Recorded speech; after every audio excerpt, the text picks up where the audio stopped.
Hello मित्रांनो, सर्वात आधी मी तुम्हा सगळ्यांना एक छोटीशी विनंती करू इच्छिते की व्हिडिओ पाहिल्यानंतर कृपया माझ्या चॅनेलला नक्की सबस्क्राईब करा. हे व्हिडिओ बनवण्यासाठी मी खूप मेहनत घेते आणि याच माध्यमातून मी माझा खर्च चालवते. जे कोणी माझ्या चॅनेलला सबस्क्राईब करतील, त्यांच्यासाठी मी मनापासून प्रार्थना करते की त्यांचे आयुष्य खूप सुंदर, समृद्ध, आनंदी आणि सुखी होवो.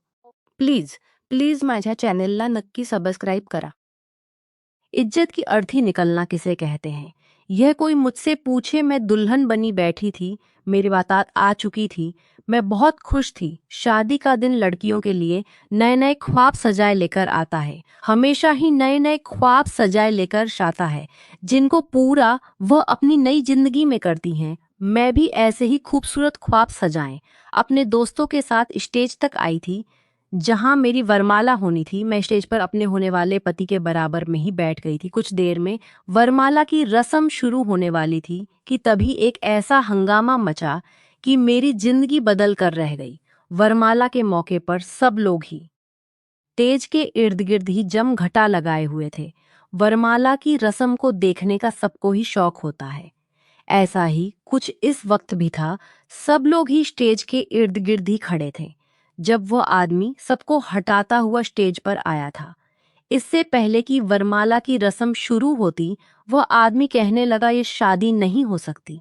सुनकर मेरे साथ साथ सभी हैरान हो गए। मैंने उस आदमी को घूर कर देखा था। मेरे पापा और मेरा भाई उसे देखकर कहने लगे, यह क्या बदतमीजी है, कौन हो तुम और यहाँ किस मकसद से आए हो। वो कहने लगा, आरती मुझे अच्छी तरह जानती है, आप आरती से पूछे कि मैं कौन हूँ। यह सुनकर सबकी नजरें मुझ पर जमी थी, यहाँ तक कि मेरे बराबर बैठा मेरे होने वाला पति भी मुझे देख रहा था। मेरे पापा गुस्से से मुझे देखने लगे, कहने लगे, आरती कौन है। यह मैंने कहा, मेरा क्लास फेलो है। यह बात सुनकर वो कहने लगा कि यस झूठ बोल रही है, मैं सिर्फ इसका क्लास फेलो नहीं बल्कि मैं इसका पति भी हूँ, यह मेरी पत्नी है। उसकी बात सुनकर तो मेरा दिमाग चकरा कर रह गया था। एक शोर था जो मच गया था। सभी हैरान और परेशान एक दूसरे की शक्ल देख रहे थे। मेरे पापा मेरा कास आगे, यह क्या कह रहा है। मैंने कहा, पापा यह झूठ बोल रहा है, मेरी इससे कोई शादी नहीं हुई। वो कहने लगा, आरती क्यों झूठ बोल रही हो, क्यों नहीं बता देती सबको सच कि तुम मुझसे मोहब्बत करती हो और मैं भी तुमसे मोहब्बत करता हूँ और हम दोनों ने शादी भी कर ली है आपसी रजामंदी से। मैं तो उस आदमी को देखकर हैरान थी, कितने फटी से झूठ बोल रहा था। मैंने कहा, क्यों झूठ बोल रहे हो, तुम क्यों मेरी इज्जत की अर्थी निकालने पर तुले हुए हो। तुम जानते हो कि मैंने ऐसा कुछ नहीं किया। वो कहने लगा, मैं आ गया हूँ ना आरती, अब तुम्हें डरने की कोई जरूरत नहीं है। हमने प्यार किया था, कोई पाप नहीं किया था और मैं सारे सबूत भी अपने साथ लेकर आया हूँ। शादी पर शादी नहीं हो सकती। तुम कैसे अपने माँ बाप के डर की वजह से यह पाप कर सकती हो। यह कहकर उसने अपनी जेब से कुछ कागजात निकालकर सामने टेबल पर रखे थे। लौर उन कागजात को देखकर मेरे होश उड़ गए थे। वो तो मैरिज पेपर थे जिस पर मेरे साइन मौजूद थे। वो पेपर मेरे पापा ने उठा लिए और सामने बैठे पंडित जी भी उन पेपरों को देखने और कहने लगे, आप कैसे अपनी बेटी की शादी पर शादी कर सकते हैं। यह लड़की तो पहले से शादीशुदा है। यह सुनना था कि मेरा होने वाला पति मेरे पास से उठकर खड़ा हो गया, कहने लगा, आपने हमें बेइज्जत करने के लिए यहाँ बुलाया था।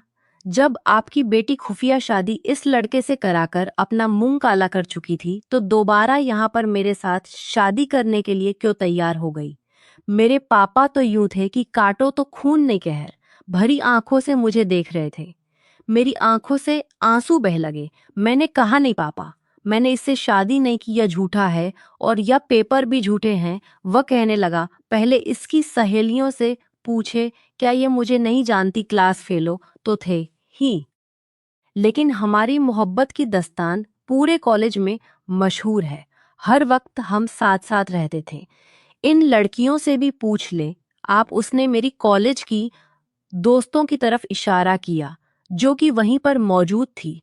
उनसे पूछने लगा गई, कहने लगा, क्या तुम लोग मुझे नहीं जान कि मैं कौन हूँ। आरती कॉलेज में साथ नहीं होते थे, हम एक दूसरे से बैच में साथ नहीं होते थे, मजाक भी होता था। आरती कॉलेज में साथ नहीं होते थे। वह जितनी ही बातें कह रहा था सच था, लेकिन यह भी सच था कि शादी नहीं हुई थी। वो कैसे यह मैरिज पेपर मुझे दिखा रहा था जिन पर मेरे ही साइन मौजूद थे। मैंने वह साइन नहीं किए थे। मेरे सारे डॉक्यूमेंट के नंबर भी उसमें लिखे हुए थे, उनकी फोटो कॉपी भी लगी हुई थी, सब कुछ था। लेकिन मुझे अच्छी तरह याद है मैंने उसे कोई कोर्ट मैरिज या मंदिर में शादी नहीं की थी। फिर यह कैसे मुमकिन था? मेरे पापा मेरे होने वाले पति और मेरे होने वाले सास ससुर के साथ जोड़ने वाले पति और मेरे होने वाले सास ससुर के सामने हाथ जोड़ने पता था कि मेरी बेटी मेरी इज्जत की यूं भी धज्जियां उड़ा सकती है। मैं आप लोगों से माफी चाहता हूँ। मैंने कहा पापा मैं सच कह रही हूँ, यह आदमी झूठ बोल रहा है। मैंने उससे कोई भी शादी नहीं की। लेकिन रीसुनता कौन मैरिज पेपर उसके पास मौजूद थे और उन पर मेरे सीन भी मौजूद थे। पूरे कानूनी कार्यवाही पूरी थी, पर मैं जानती थी मैंने कोई कोर्ट मैरिज नहीं की थी। मेरे पापा ने कहा क्यों झूठ बोल रही हो, शर्म नहीं आती तुम्हें? अगर तुमने ऐसा ही कुछ कर लिया था रुसवा ना करती। तुमने तो मुझे जीते जी मार डाला। काश के मुझे पता होता कि तुम मुझे यह जिल्लत का तमाचा मारोगी तो मैं पैदा होते ही तुम्हारा गला दबा देता। मेरे पापा ने मुझे बाजू से उस आदमी की तरफ धकेल हुए कहा था दफा हो जाओ यहां से। उस आदमी ने पल भर में ही मेरी सारी खुशियां गम में बदल दी थी। इससे पहले कि मैं नीचे जमीन पर गिरती उसने मुझे संभाल लिया। मैंने उसे पीछे धकेला था। मैंने कहा हाथ मत लगाओ मुझे, इतना घटिया और झूठा इल्जाम लगाकर क्यों कर रहे हो तुम? यह सब कुछ है, वो कहने लगा। अब सबको पता चल गया, आस्था जो होना था वो हो चुका है। बस भी कर दो, चलो मेरे साथ। इससे पहले कि वो मेरा हाथ थाम होता मैंने अपना हाथ वापस खींच लिया। मैंने कहा ऐसा कुछ नहीं किया, मेरा भगवान जानता है मैं झूठ नहीं बोल रही। मैं अपनी माँ के पास आ गई जो रोए जा रही थी। मैंने कहा माँ मुझे आपकी कसम है मैंने ऐसा कोई काम नहीं किया। लेकिन उन्होंने मेरे मुंह पर थप्पड़ मार दिया, कहने लगी दफा हो जाओ यहाँ से। हमारे घर में तुम्हारे लिए कोई जगह नहीं है। जिसके साथ उसी के साथ गुजारो, समझो कि हम मर गए तुम्हारे लिए और हम यह समझेंगे कि तुम हमारे लिए मर गई। आइंदा हमारे घर में कभी कदम मत रखना। तुमने तो हमें कहीं मुंह दिखाने के काबिल नहीं छोड़ा। मेरी माँ ने मेरा बाजू पकड़ा और उस आदमी के हाथ में दे दिया, कहने लगी ले जाओ इसे यहाँ से, अब दोबारा कभी पलट कर यहाँ मत आना। वो को मेरा आज हाथ सबके सबके सामने मुझे घसीटते हुए हॉल से बाहर लेकर आया था, जहां मैंने इज्जत से विदा होकर आकाश के साथ जाना था। मैं वहां से जलील होकर निकली थी। मैं लगातार उससे अपना हाथ छुड़ा रही थी, लेकिन उसकी पकड़ बहुत मजबूत थी। बाहर उसकी गाड़ी खड़ी थी। उसने गाड़ी का फ्रंट डोर खोला और मुझे वहां बैठाया, दरवाजे के बड़े जोर से बंद किया और जल्दी से दूसरा दरवाजा खोलकर खुद बैठ गया। इससे पहले कि मैं दरवाजा खोलती उसने मेरा बाजू पकड़ लिया, कहने लगा क्यों तमाशा बना रही हो, जो होना था वो हो चुका है। तुम्हारे घर वाले अब तुम्हें कभी भी नहीं अपना आएंगे। मैं फिर भी तुम्हारे साथ नहीं जाऊंगी। क्यों झूठ बोला तुमने, क्या बिगाड़ा था? मैंने तुमसे शादी, वो कहने लगा। मैंने तुम्हारा कब की थी? मैंने तुमसे शादी, वो कहने लगा। घर चलो, सब कुछ साइन भी किए थे। तुमने मुझसे शादी भी की थी, साइन भी है। इस वक्त मैं तुम्हारा पति हूं। ये कहकर वो गाड़ी चलाने लगा। मैं अपनी गुजरी जिंदगी के बारे में सोचने लगी थी। मेरा उससे ऐसा कोई संबंध था ही नहीं। मुझे कुछ भी याद नहीं आ रहा था सिवाय इसके कि उसने एक बार मुझे प्रपोज किया था और इस बात को भी 1 साल बीत गया था।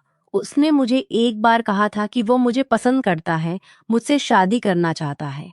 तब आकाश का रिश्ता मेरे लिए आया था, जिसे मेरे माँ बाप ने मंजूर भी कर लिया था।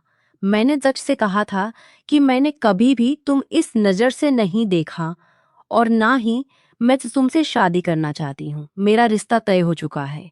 यह सुनकर उस वक्त वह बहुत उदास हुआ था। कहने लगा, मैं तुम्हें बहुत चाहता हूँ, तुम इस रिश्ते से इनकार कर दो, मुझ में ऐसी कोई भी कमी नहीं है।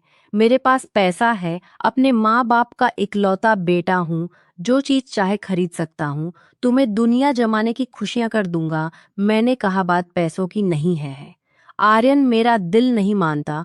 असल बात यह थी कि वह कुछ अयाश टाइप का था, सिगरेट पीता था, शराब भी पीता था। यह सब पसंद भी नहीं था।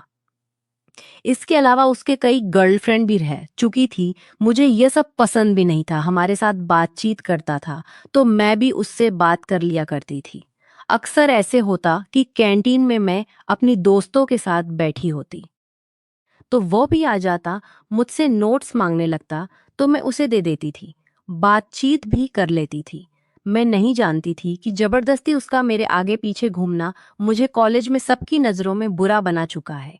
बाकी का रास्ता मेरा रोकर गुजरा था। बड़े से बंगले के सामने चौक की गाड़ी का बजाना शुरू किया। कुछ ही देर में चौकीदार ने दरवाजा खोल दिया। उसने गाड़ी अंदर पार्किंग एरिया में पार्क की। खुद गाड़ी से नीचे उतरा। मैं अभी भी बेजान बैठी थी।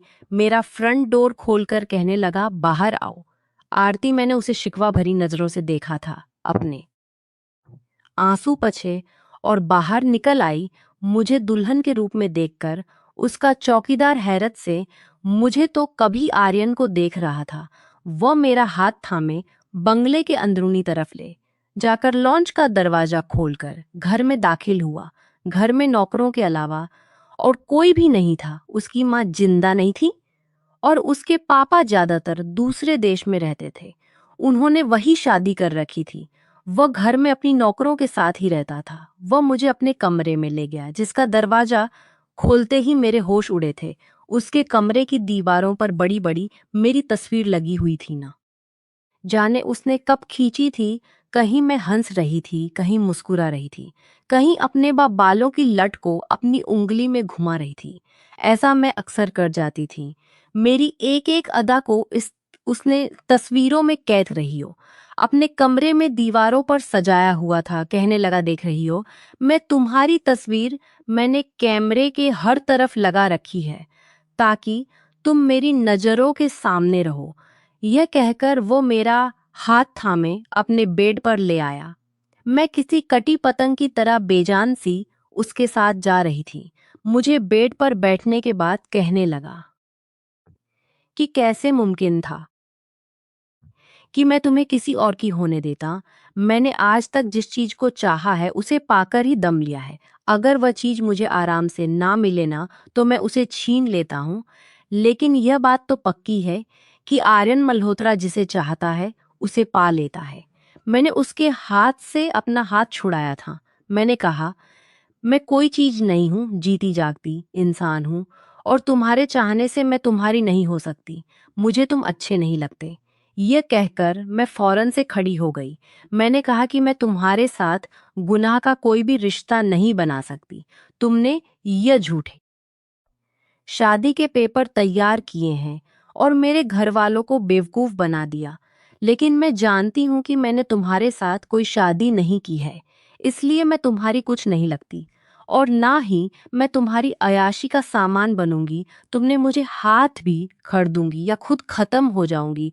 मेरी बात सुनको खत्म कर दूंगी या खुद अदा। कहने लगा, काम डाउन आरती, क्यों डांट बोल रही हो? हमारी शादी हुई थी। चलो तुम्हें याद करता हूँ। उसने अपनी जेब से मोबाइल निकाला और मेरे सामने वीडियो चला दी। जैसे जैसे वह वीडियो चल रही थी मेरी रंगत सफेद पड़ती जा रही थी, जिसमें मैं दुल्हन का जोड़ा पहने आर्यन के साथ साथ फेरे ले रही थी और मैरिज पेपर पर साइन भी कर रही थी। यह देखकर मेरा दिमाग चकरा कर रह गया था।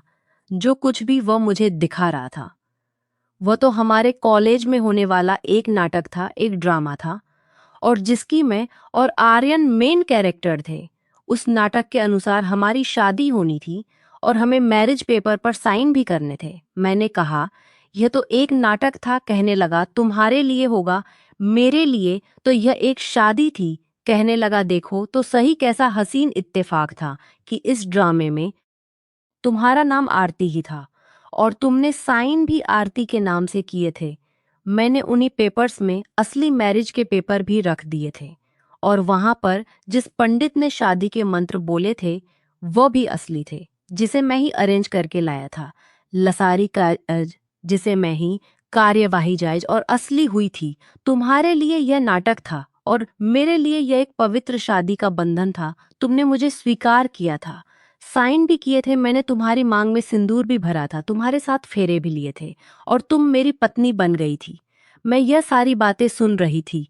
मेरे दिमाग में तो वह जैसे किसी सीन की तरह से चलने लगा था। मैं उस समय ड्रामा करना ही नहीं चाहती थी, लेकिन दक्ष ने मुझे मजबूर किया। कहने लगा, देखो तुमने मेरा प्रपोजल भी ठुकरा दिया है, मुझे बहुत बड़ा दुख दिया है।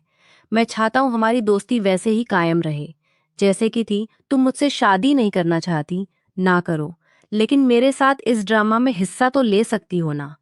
मैंने कहा कि नहीं, मुझे कोई दिलचस्पी नहीं है इन चीज़ों में।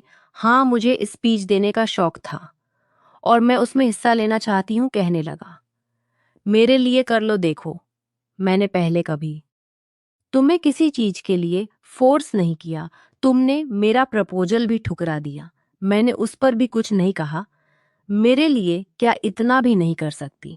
वो इलिए मैंने कहा, चलो ठीक है, लिखवा दो मेरा नाम। ड्रामे का पूरा स्क्रिप्ट उसी ने लिखा था। हमारा ड्रामे का पूरा स्क्रिप्ट उसी ने लिखा था। हमारे प्रोफेसर्स को भी ऐतराज ना था। मैं नहीं जानती थी उसका इरादा क्या था, लेकिन उसने ड्रामे में भी मेरा नाम आरती ही रखा था।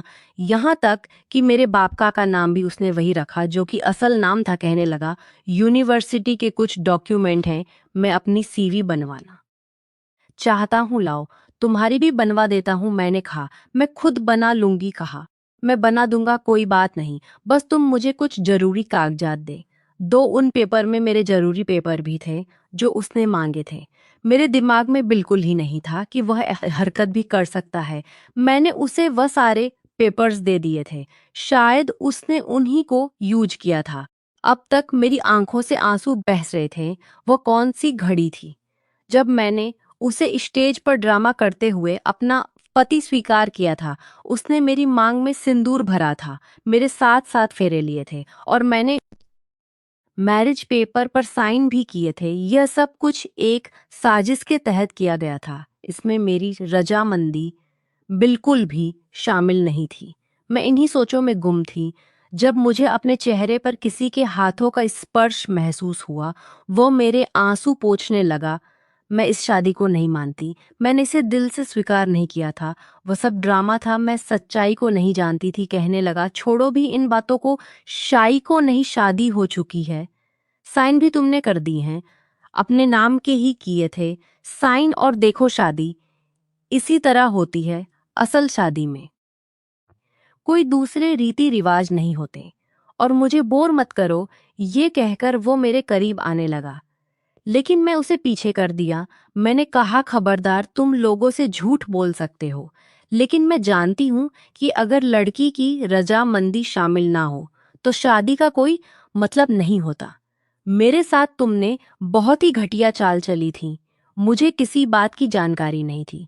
मैं शादी को नहीं मानती। कहने लगा, दुनिया मानती है, ये शादी सही थी।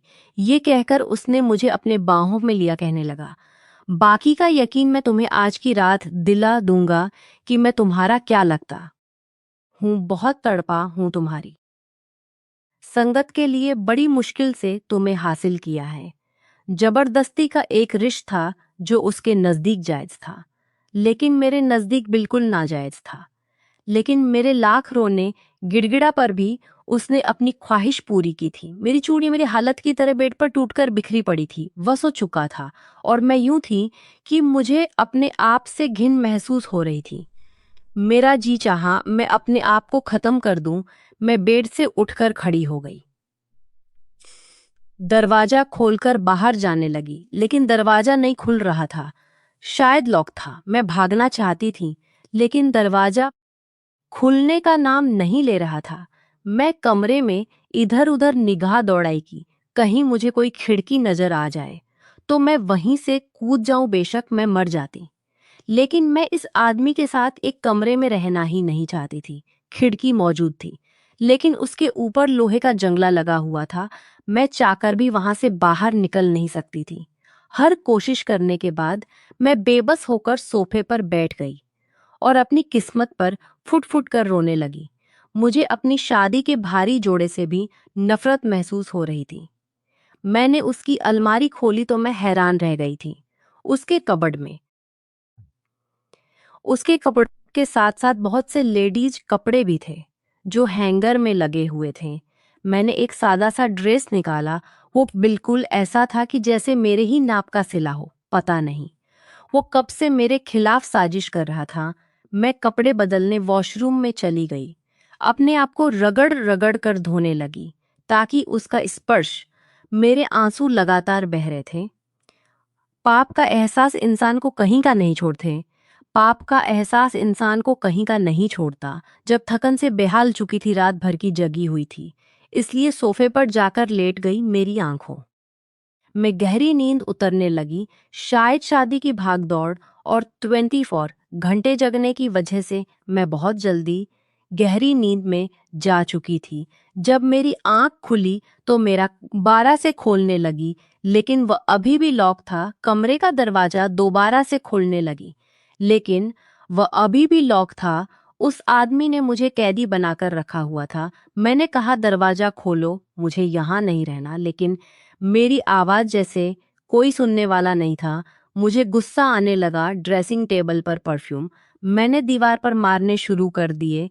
पूरे कमरे के डेकोरेशन पीस को तोड़कर रख दिया। लजमीन के कालीन पर कांच बिखरे पड़े थे और मैं रो रही थी। जब कमरे का दरवाजा खुला तो मेरा पति मेरी बिखरी हालत देखकर मुझे गुस्से से देखने लगा। कहने लगा, बे, ऐसी हरकतें करने से तुम क्या समझती हो? मैं तुम्हें छोड़ दूंगा, तुम्हें तुम्हारे घरे अपनाएंगे। जो हो चुका है उसे स्वीकार कर लो, तुम्हारे लिए यही भलाई है। यह कहने के बाद उसने नौकर से कहा कि कमरे की सफाई करो। नौकर कमरे में कांच उठने लगा। मैं गुमसुम बैठी रही थी। 2 दिन से मैंने कुछ खाया पिया नहीं था। पानी का घूंट भी मेरे गले के नीचे नहीं उतरा था, इसलिए मैं बहुत कमजोरी महसूस कर रही थी। मैं इस कदर कमजोर हो चुकी थी, चक्कर खाकर वहीं सोफे पर ढेर हो गई थी। जब मुझे होश आया तो एक नर्स मुझे ड्रिप लग रही थी। वह मुझे ड्रिप लगाकर चली गई थी। मैं चाहती थी कि मैं मर जाऊं, इस जिंदगी को खत्म कर दूं। मैं क्यों इस आदमी की ख्वाहिश के अनुसार अपनी जिंदगी को जियो? मैंने कहा, मुझे बदनाम करके, मेरे माँ बाप को तकलीफ देकर, उनके सामने मुझे झूठा साबित करके अपनाया था। मुझे बदनाम करके रख दिया था सिर्फ अपनी ख्वाहिश के खातिर। लेकिन इंसान कब तक भूखा रह सकता है? मैंने उसे आदमी से बातचीत बंद कर दी थी, बल्कि बोलना ही छोड़ दिया था। 1 महीना गुजर गया था।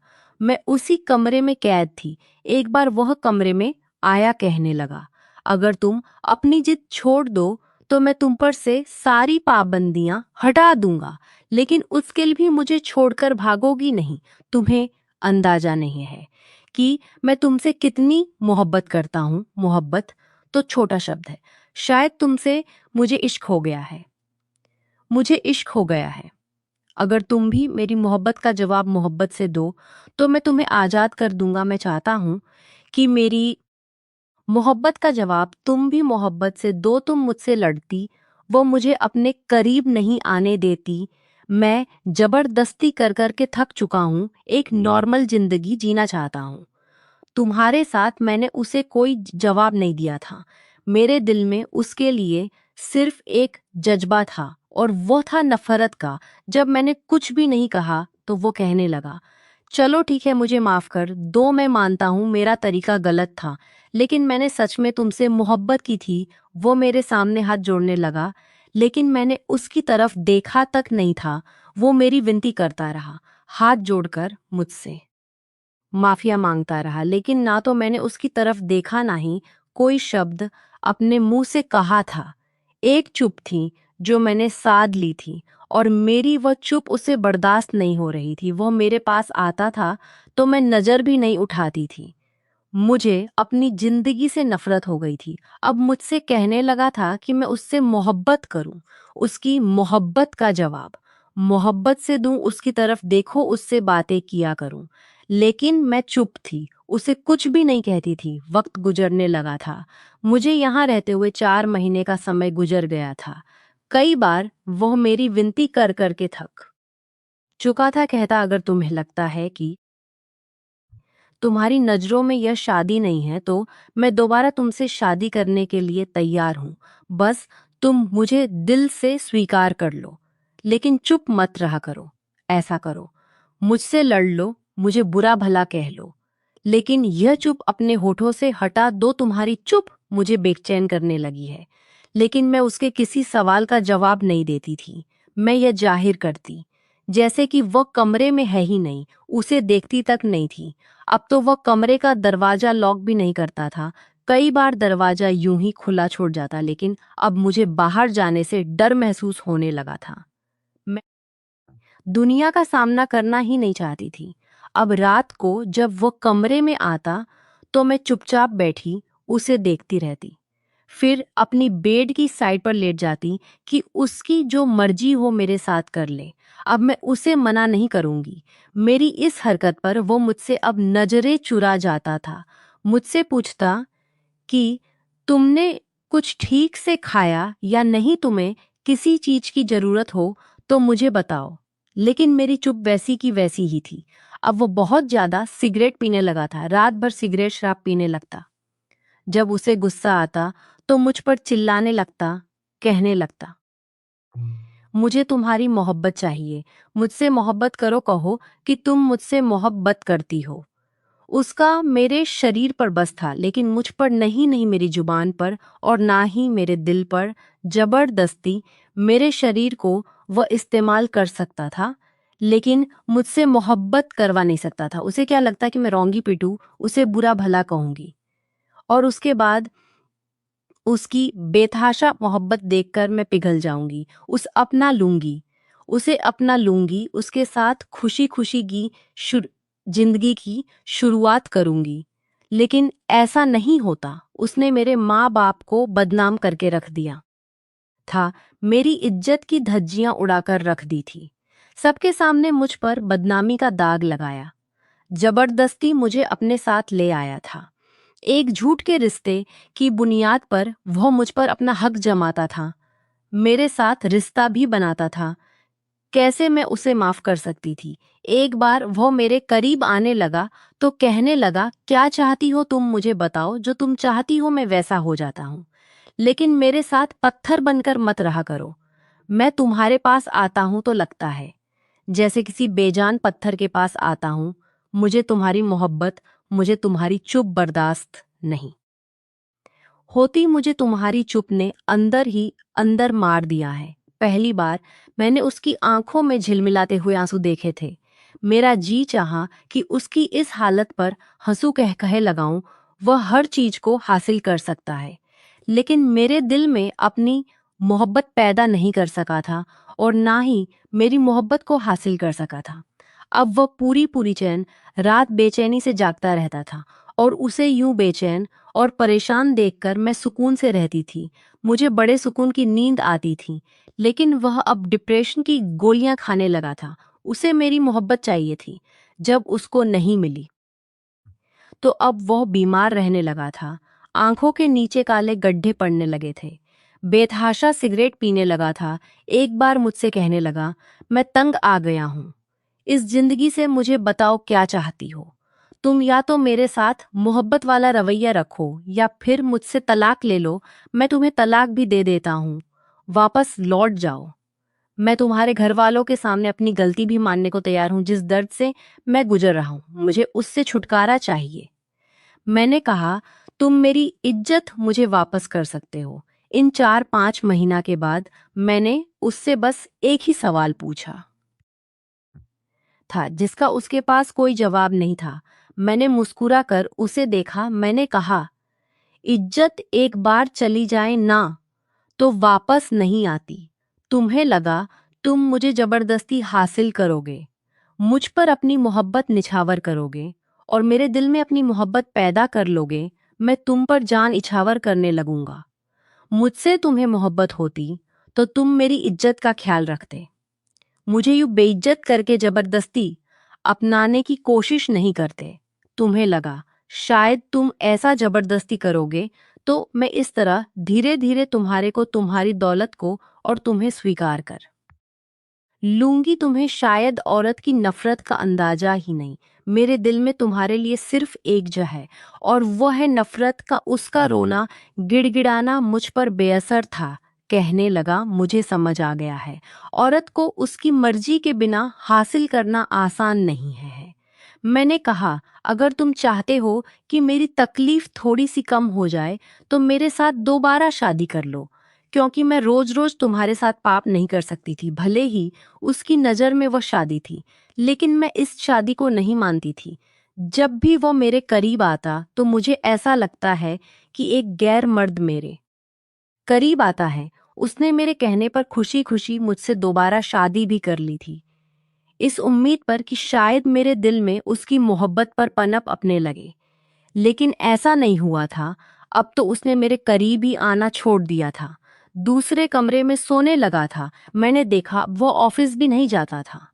अब वो ऑफिस भी नहीं जाता था। शराब और सिगरेट की उसे बुरी तरह लत लग चुकी थी। वो अपनी जिंदगी को धीरे धीरे खत्म कर रहा था। मेरी नफरत उसे चैन से जीने नहीं दे रही थी। एक दिन जब दरवाजे पर दस्तक हुई, मैंने दरवा खोला तो मैं हैरान रह गई। मैं कुछ बोल ही नहीं पाई थी। मम्मी नहीं आगे बढ़कर मुझे बाहों में समेटा था। कहने लगी, मेरी बच्ची, हमें माफ कर दे।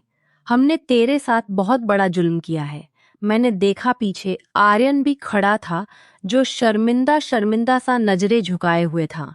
मम्मी पापा अंदर आ गए और बताने में सारी हकीकत बता दी है कि और उसने लगे कि आर्यन हमारे पास आया था और उसने हमें सारी, उसमें तुम्हारा कोई दोष नहीं था।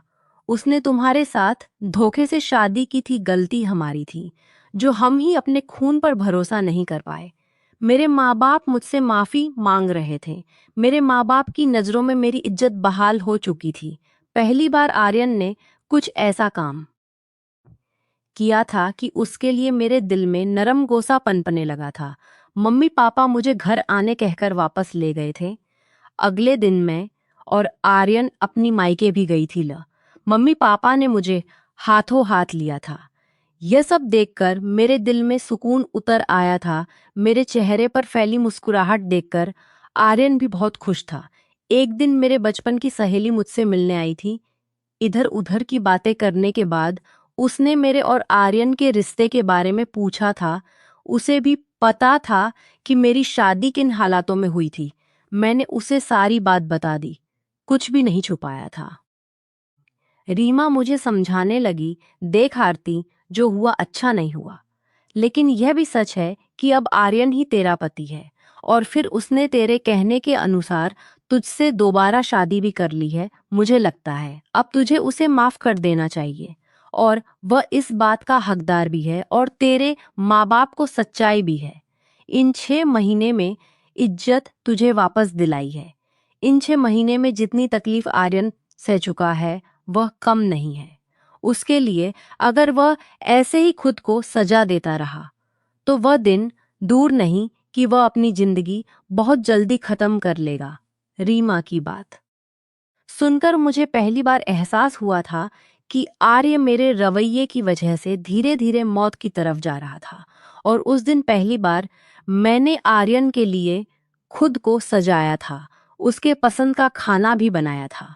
और जब वह शाम को घर लौटा तो मुझे देखकर आंखें झपका भूल गया था।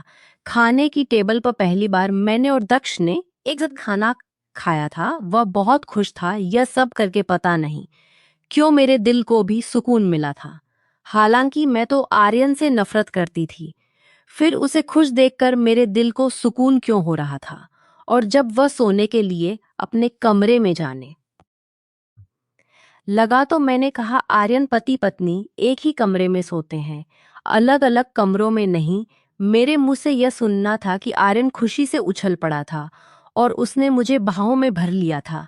कहने लगा, आरती, तुम नहीं जानती, तुमने मुझे माफ करके मुझ पर कितना बड़ा एहसान किया है देखना।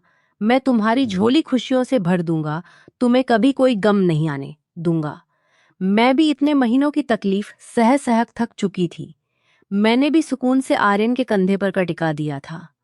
मैं भी अब अपनी जिंदगी में खुशियां चाहती थी। दोस्तों, आप लोग कमेंट बॉक्स में बताना, आर्यन को माफ करके, उसे स्वीकार करके मैंने सही किया या गलत।